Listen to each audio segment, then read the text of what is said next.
৭১-এর যুদ্ধের শেষ দিনগুলোতে ইয়াহিয়া খান কি করছিলেন? ১০ পাকিস্তানি সেনাবাহিনীতে সমন্বয়ের অভাব। পুরো যুদ্ধের সময় পাকিস্তানি সেনার ৩ বাহিনীর মধ্যে কোনো সমন্বয় ছিল না। পরিস্থিতি এমন ছিল যে নৌবাহিনীর প্রধানকেও পাক হামলার কথা জানানো হয়নি।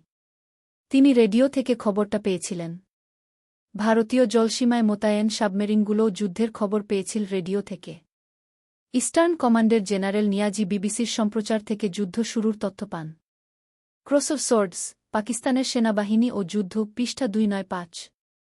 পাক নৌসেনা প্রধান এক সাক্ষাৎকারে আরও অভিযোগ করেন, ভারত যখন পাকিস্তানি জাহাজে হামলা চালায়, তখন বারবার অনুরোধ করা সত্ত্বেও তাদের এয়ার কভার দেওয়া হয়নি।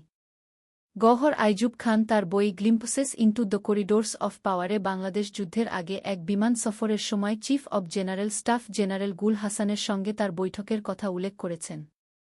তিনি লিখেছেন, জেনারেল গুল আমাকে বলেছিলেন, কেবলমাত্র অলৌকিক কোনো ঘটনায় পূর্ব পাকিস্তানে আমাদের রক্ষা করতে পারে।